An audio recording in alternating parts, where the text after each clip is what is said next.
നമസ്കാരം. ശ്രീമദ് ഭാഗവതം മൂലം പ്രഭാഷണം ഭാഗം 254 254. ഓം ഗം ഗണപതയേ നമഃ. ഓം സം സരസ്വതേ സ്വാഹ. ഓം ശ്രീ ഗുരുഭ്യോ നമഃ. ഓം ശ്രീ രംഗനാഥ ശർമ്മണേ നമഃ. നാരായണ നാരായണ നാരായണ നാരായണ നാരായണ നാരായണ നാരായണ നാരായണ നാരായണ നാരായണ നാരായണ നാരായണ. ഓം ശ്രീകൃഷ്ണാർപ്പണമസ്തു. ഓം ശ്രീകൃഷ്ണായ പരബ്രഹ്മണേ നമഃ. ഓം ശ്രീകൃഷ്ണായ പരമാത്മനേ നമഃ. ഹരേ രാമ രാമ രാമ ഹരേ ഹരേ, ഹരേ കൃഷ്ണ കൃഷ്ണ കൃഷ്ണ ഹരേ ഹരേ. ഓം ശ്രീ രുക്മിണീ സത്യഭാമ സമേത ശ്രീ ഗോപാലകൃഷ്ണസ്വാമിനേ നമഃ. ഓം നമോ ഭഗവതേ വാസുദേവായ. ശ്രീമദ്ഭാഗവതം തൃതീയസ്കന്ധം 16-ാം അധ്യായം. ശ്ലോകം 1. ബ്രഹ്മോവാച ഇതി തൽഗൃണതാം തേഷാം മുനീനാം യോഗധർമ്മിണാം പ്രതിനന്ദ്യ ജഗാദേദം ജഗത് ഏദം വികുണ്ഠനിലയോ വിഭു. ഇതിൻ്റെ വാക്കാർത്ഥം പറയുമ്പോൾ, വൈകുണ്ഠം വാസസ്ഥാനത്തോടു കൂടിയ ഭഗവാൻ യോഗധർമ്മത്തോടു കൂടിയവരും മനനശീലമുള്ളവരും ഇപ്രകാരം സ്തുതിക്കുന്നവരുമായ അവരുടെ ആ വാക്കിനെ പ്രതിനന്ദിച്ചിട്ട് അപ്രീഷിയേറ്റ് ചെയ്തിട്ട് ഇങ്ങനെ പറഞ്ഞു. ഇനി അതിൻ്റെ ഭാവാർത്ഥാണ് പറഞ്ഞത്. ബ്രഹ്മാവ് ദേവന്മാരോട് പറയണം, ജ്ഞാനയോഗത്തെ ആശ്രയിച്ചുകൊണ്ട് ഭഗവത് രൂപത്തെ തന്നെ സർവദാ മനനം ചെയ്തുകൊണ്ടിരിക്കുന്ന ആ മുനിമാർ, അവിടെ ആ മനനം ചെയ്യാന്ന് പറഞ്ഞാൽ ധ്യാനിക്കുക, ചെയ്തുകൊണ്ടിരിക്കുന്ന ആ മുനിമാർ ഇപ്രകാരം ഭക്തിപ്രധാനമായി ചെയ്ത സ്തോത്രത്തെ അഭിനന്ദിച്ച ശേഷം വൈകുണ്ഠവാസിയായ ശ്രീ ഭഗവാൻ ഇങ്ങനെ പറഞ്ഞു. അവിടെ പറയണു, സ്തുതി ഭക്തിയോഗത്തിൻ്റെ അംഗമാണ്. സ്തുതിക്കുക എന്ന് പറഞ്ഞാൽ ഭക്തിയോഗം. ഭക്തിയോഗം എന്ന് പറഞ്ഞാൽ എന്താ? ഭക്തിയിൽ ലയിക്കുക, ഭക്തി കൊണ്ട് മനസ്സിലാക്കുക എന്നർത്ഥം പറയാം. ഭക്തനും ഭഗവാനും ഭക്തിയും ഒന്നാന്നൊരു പറച്ചിലുണ്ട്, അതറിയണം. അപ്പോൾ ഭക്തിയോഗത്തിൻ്റെ അംഗം ജ്ഞാനം അദ്വൈതപരമാകയാൽ, അറിവ് എന്നുള്ളത് പുസ്തകത്തിൽ നിന്ന് കിട്ടുന്നതല്ല, വേദത്തിൽ നിന്ന് കിട്ടുന്നത് എന്ന് പറഞ്ഞാൽ അദ്വൈതപരമാകയാൽ, ബ്രഹ്മം ഏകം എന്നുള്ള അർത്ഥത്തിൽ, ഈശ്വരൻ ഒന്ന്, ദേവന്മാർ പലരുണ്ട്. അപ്പോൾ അദ്വൈതപരമാകയാൽ സ്തോത്രം ചെയ്യുവാനും അതുകൊണ്ട് സന്തോഷിച്ച് അനുഗ്രഹിപ്പാനും വേണ്ടുന്ന ദ്വൈതഭാവനയ്ക്ക് അവസരമില്ല. ദ്വൈതഭാവനയ്ക്ക് അവസരമില്ല എന്ന് പറഞ്ഞാൽ അദ്വൈതത്തിന് അവസരമുള്ളൂ എന്നർത്ഥം. അപ്പോൾ അതുകൊണ്ടാണ് ഭക്തിയോഗത്തെ ആശ്രയിച്ച് സ്തുതിച്ചുവെന്ന് പറയുന്നത്. ജ്ഞാനി ഭക്തിയെ ആശ്രയിച്ച് സ്തോതാവിനെയും സ്തുത്യനെയും കാണുന്നുവെങ്കിലും ദ്വൈതസ്ഫുരണം യഥാർത്ഥത്തിലില്ല എന്നറിയണം. രണ്ട് എന്നുള്ള അഭിപ്രായം ഇല്ല. ഇനി ഈ ബ്രഹ്മാവ് പറഞ്ഞതിന് മറുപടിയായിട്ട് ഭഗവാൻ പറയണു. ശ്രീ ഭഗവാനുവാച, 2-ാമത്തെ ശ്ലോകം. ഏതോ തൗ പാർഷദോ മഹ്യം ജയോ വിജയോ ഏവച കഥർത്ഥീകൃത്യ മാം യദ്യോ ബഹ്വാക്രാതാം അതിക്രമം. ഇതാണ് ശ്ലോകം. അതിന് വാക്കാർത്ഥം പറയുന്നത്, എൻ്റെ ഭൃത്യന്മാരായ ജയനെന്നും വിജയനെന്നും പേരായ ഈ 2 പേർ എന്നെ നിസ്സാരമാക്കിയിട്ട് പറഞ്ഞോ. കാരണം ഇതിൻ്റെ അർത്ഥം വളരെ വലുപ്പമുണ്ട്.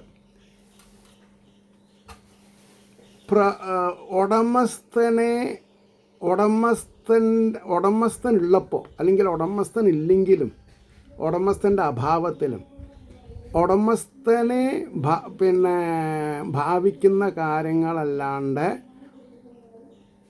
ഒരു കാര്യം സപ്പോർട്ടീവ് സ്റ്റാഫ് ചെയ്യാൻ പാടില്ല.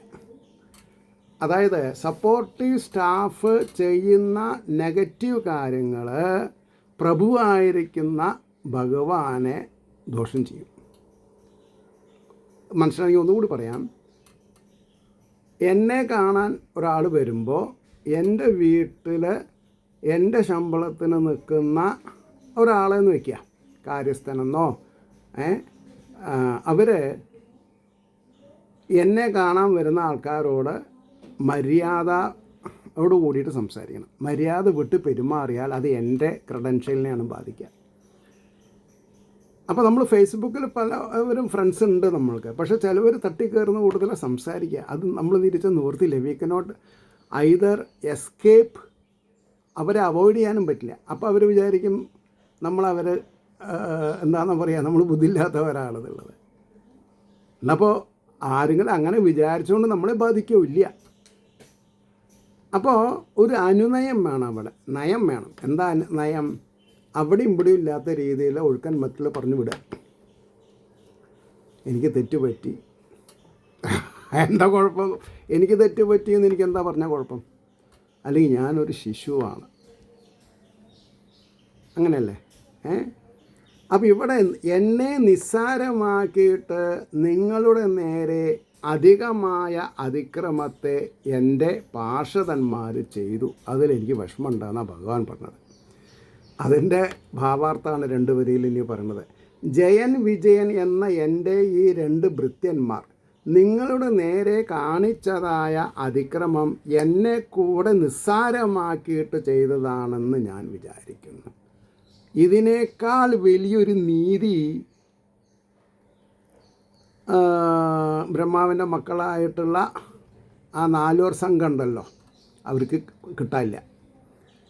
അപ്പോൾ 3-ാമത്തെ ശ്ലോകം പറഞ്ഞു, യസ്തേതയോർ ധൃതോ ദണ്ഡോ ഭവൽ ഭിർമാമനൂറതേ സ ഏവാനുമതോ അസ്മാഭിർ മുനയോ ദേവഹേളനാത്.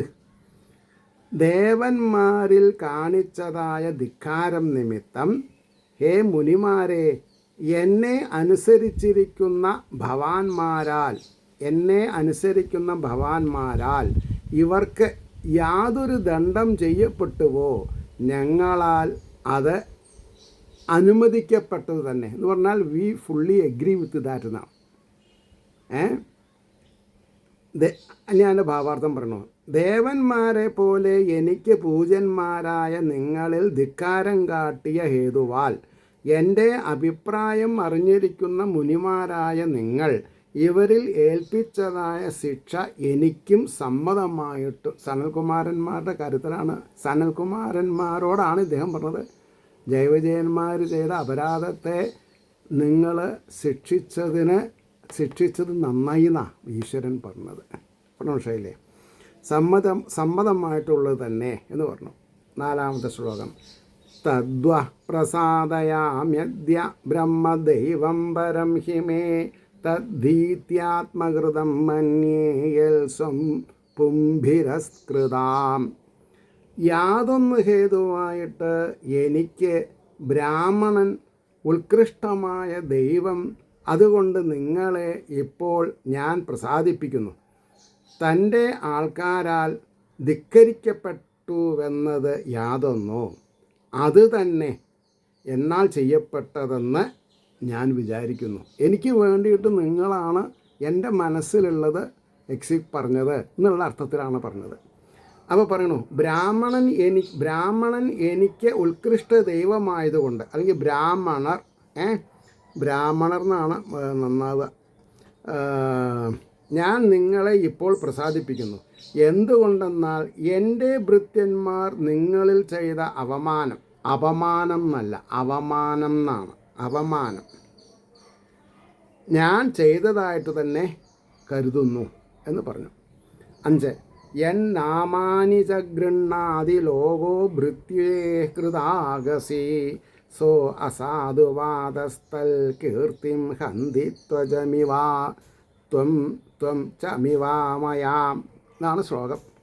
ഭൃത്യൻ ചെയ്യപ്പെട്ട അപരാധത്തോടു കൂടിയവനായിരിക്കുമ്പോൾ ലോകത്തിലെ ജനം ആരുടെ നാമങ്ങളെ ഉച്ചരിക്കുന്നുവോ ആ നിന്ദാവചനം രോഗം ത്വക്കിനെ എന്ന പോലെ അവൻ്റെ കീർത്തിയെ ഹനിക്കുന്നു. ഇല്ലേ? ഒരു സഭയിലിരുന്ന് കയ്യും കാലും ചൊറിയാൻ തുടങ്ങിയാൽ അത് വലിയൊരു അപകട സൂചനയാണ്, അപ്പോൾ പോരായ്മയാണ്.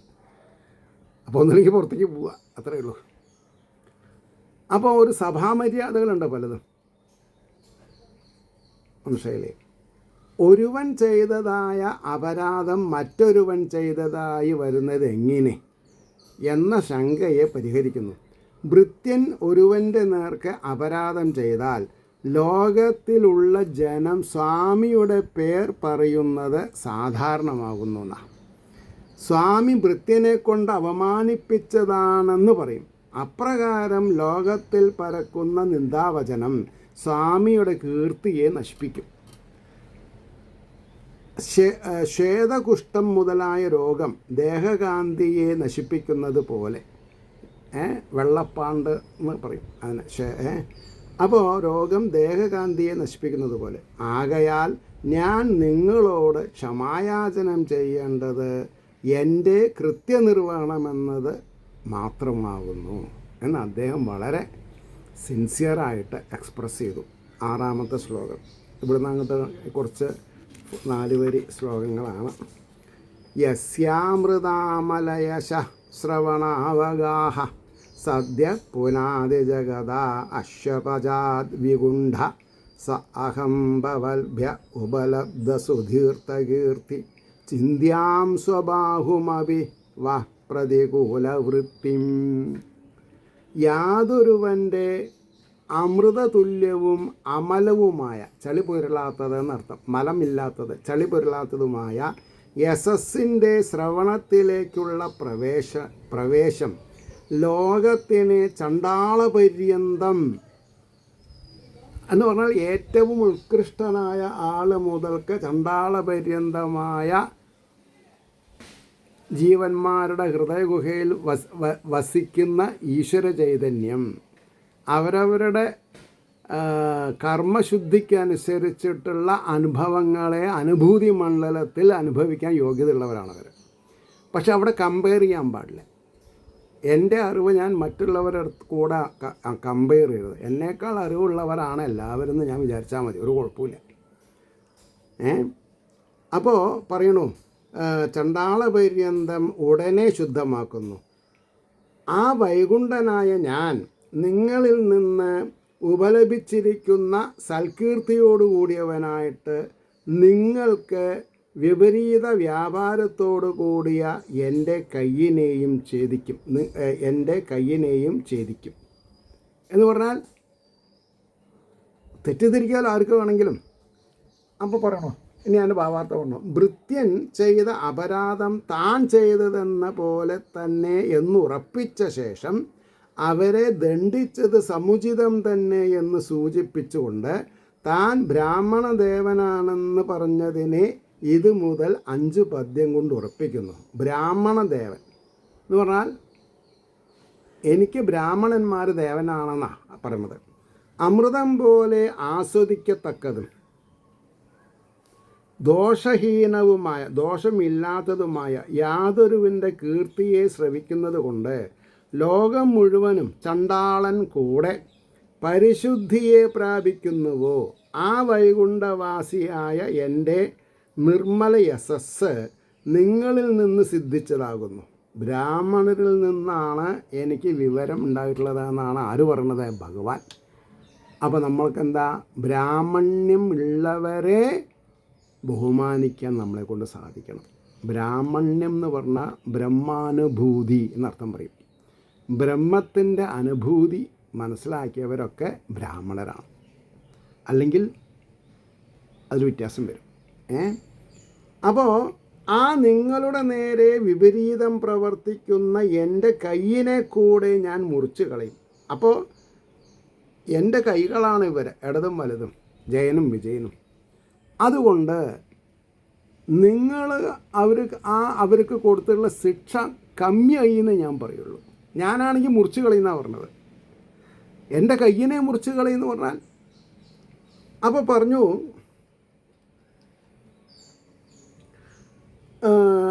അതുകൊണ്ട് ഭൃത്യന്മാരിൽ നിങ്ങളേൽപ്പിച്ച ശിക്ഷ എനിക്ക് അത്യന്തം സമ്മതം തന്നെ. ഒട്ടും എനിക്കതിൽ എതിരഭിപ്രായമില്ല. ഭഗവാന്റെ പ്രഭാവത്തെ പ്രകാശിപ്പിക്കുന്ന വേദം ബ്രാഹ്മണരിൽ നിന്നാണ് ലോകപ്രസിദ്ധിയെ പ്രാപിച്ചിരിക്കുന്നത്. അതിനെ ആസ്പദമാക്കിയിട്ട് നിങ്ങളിൽ നിന്നാണ് എനിക്ക് കീർത്തി ഉണ്ടായിരിക്കുന്നതെന്ന് ഭഗവാൻ അരുളി ചെയ്തത്. അതായത് ഭഗവാൻ ഞാൻ ഈശ്വരനാണെന്ന് പറയണില്ല, ഇൻഡയറക്റ്റായിട്ട് നമുക്ക് മനസ്സിലാക്കാതെ. ഇനി 7ാമത്തെ ശ്ലോകം പറയണു.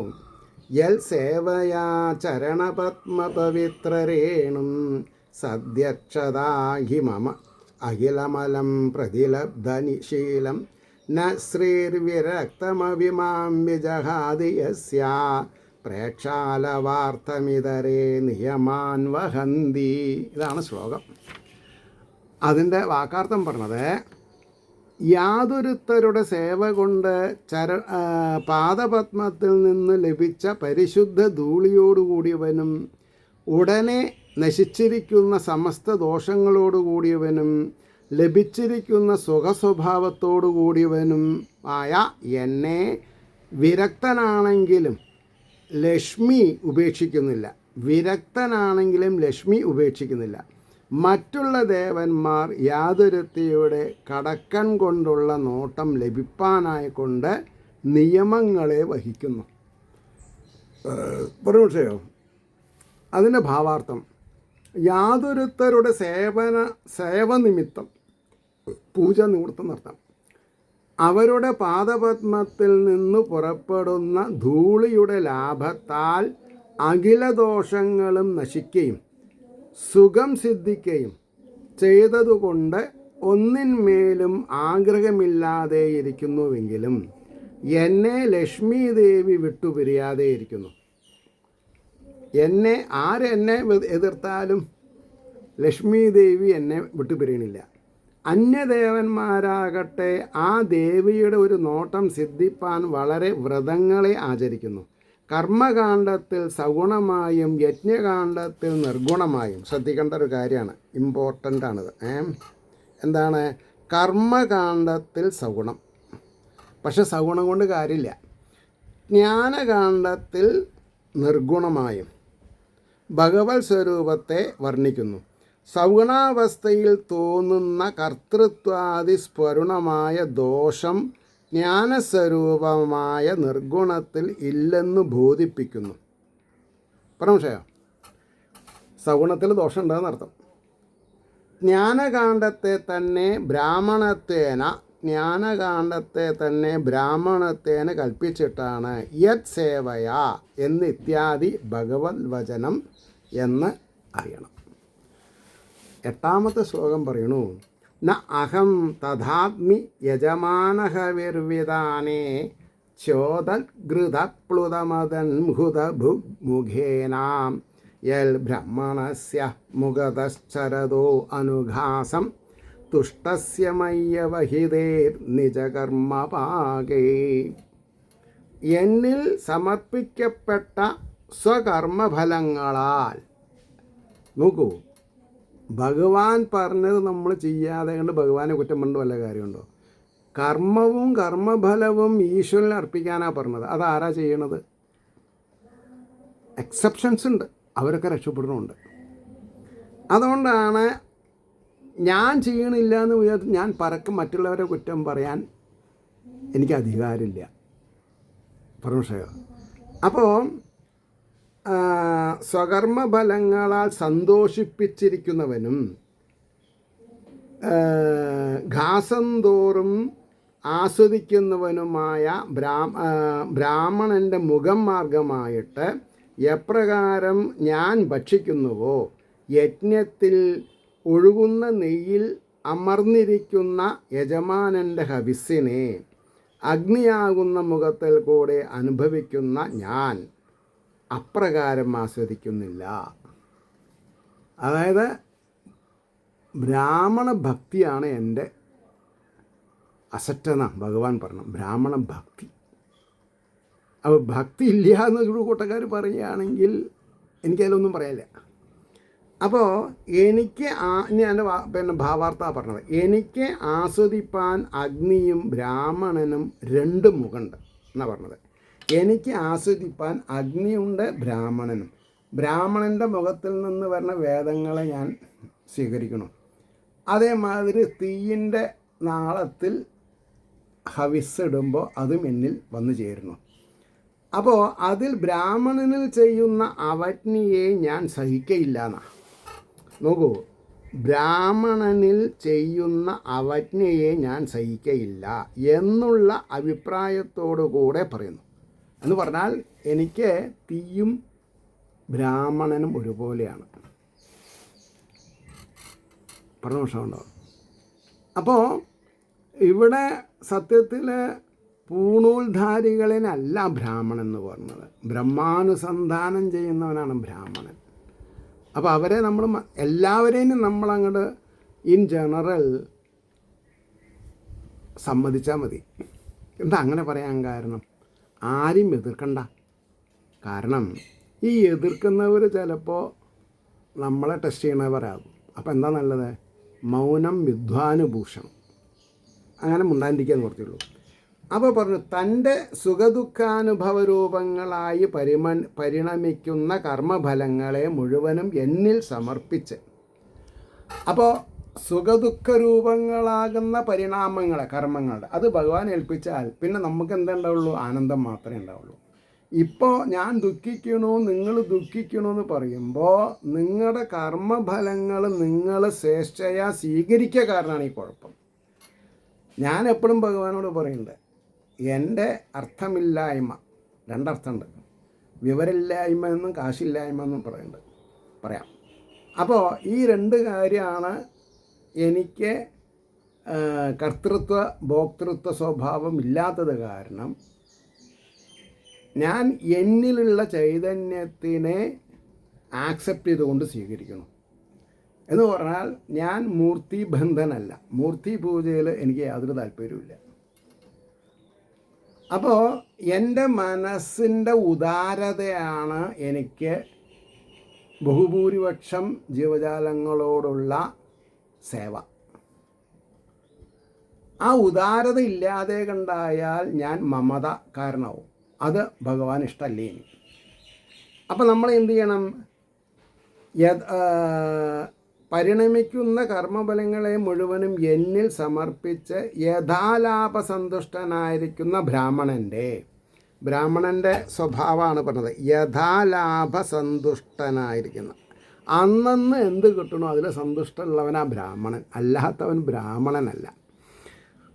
മുഖത്തിൽ സമർപ്പിക്കുന്ന അന്നാദി പദാർത്ഥങ്ങളെ അനുഭവിക്കുന്ന ബ്രാഹ്മണൻ്റെ മുഖമാർഗമായിട്ട് ഞാൻ ഏതുവിധം ആസ്വദിക്കുന്നുവോ, അഗ്നിയിൽ സമർപ്പിക്കുന്ന ആജ്യാദികൾ, അതായത് മലര്, നെയ്യ്, എന്തൊക്കെയാച്ചാൽ അത്, യജമാന ഹവിസിനെ ആ വിധം സന്തോഷത്തോടുകൂടെ ഞാൻ ആസ്വദിക്കുന്നില്ല.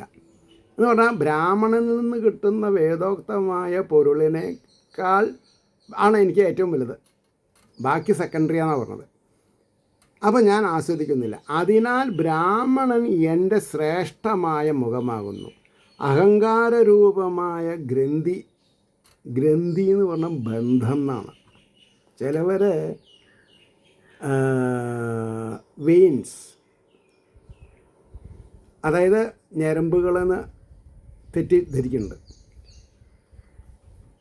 ഹൃദയഗ്രന്ഥി വിഭേദനം.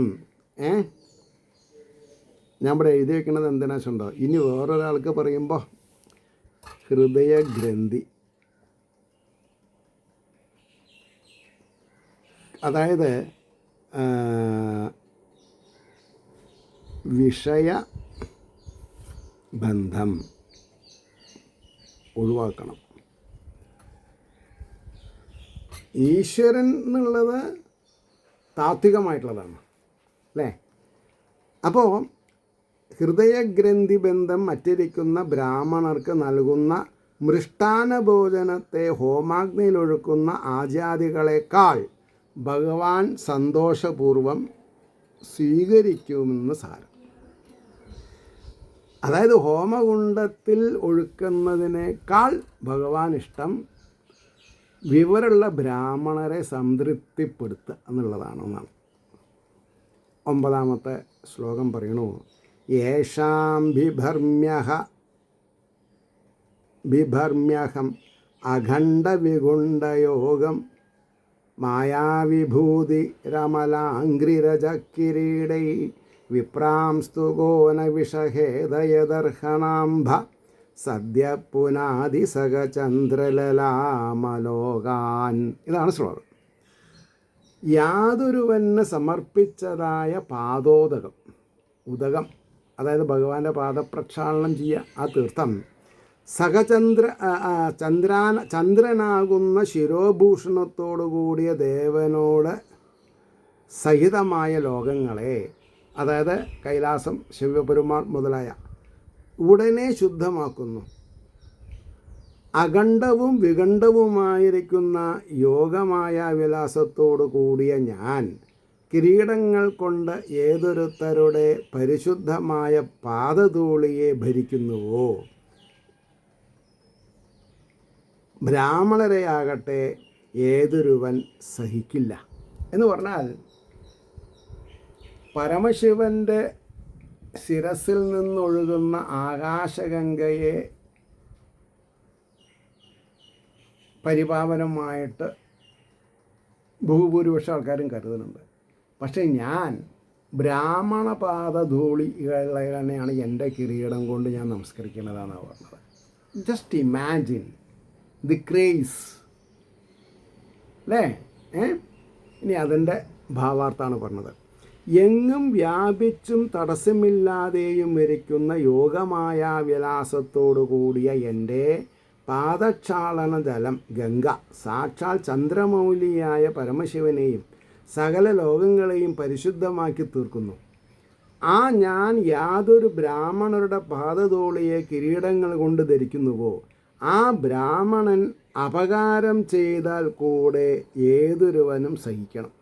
ബ്രാഹ്മണൻ തെറ്റ് ചെയ്താൽ നമ്മൾ ചോദിക്കാൻ പാടില്ല എന്നാണ് ഭാഗവതം പറയുന്നത്. അത് നമ്മൾ മനസ്സിലാക്കിയാൽ ഒരുപാട് കാര്യങ്ങൾ നമ്മൾക്ക് രക്ഷപ്പെടാൻ പറ്റും. അപ്പോൾ പ്രതികാരം ചെയ്യാതിരിക്കണം. അങ്ങനെയിരിക്കെ നിരപരാധികളായ നിങ്ങളെ അപമാനിച്ചതിനെ ഞാൻ എങ്ങനെ സഹിക്കും? അതിനാൽ എൻ്റെ ഭൃത്യരിൽ നിങ്ങൾ ചെയ്ത ദണ്ഡനം സമുചിതം തന്നെ എന്ന് പറഞ്ഞു. ഇനി 10-ാമത്തെ ശ്ലോകം പറയണു, യേമേ തനുർദ്വിജവരാൻ ദുഹിതൈർമദീയ ഭൂതാന്യലബ്ധശരണാനിജ ഭേദബുദ്ധ്യാം ദ്രക്ഷ്യന്ത്യഗച്ഛതദൃശോ ഹ്യഹി മനുവസ്താൻ ഗൃദ്രാരുഷാ മമ കുഷിന്ധ്യധി ദണ്ഡനേതു. അതായത് യാതൊരുത്തർ എൻ്റെ മൂർത്തികളായ ഉത്കൃഷ്ട ബ്രാഹ്മണരെയും എന്നെ സംബന്ധിച്ചിരിക്കുന്ന പശുക്കളെയും, ഇത് നമ്മൾ മനസ്സിലാക്കണില്ല.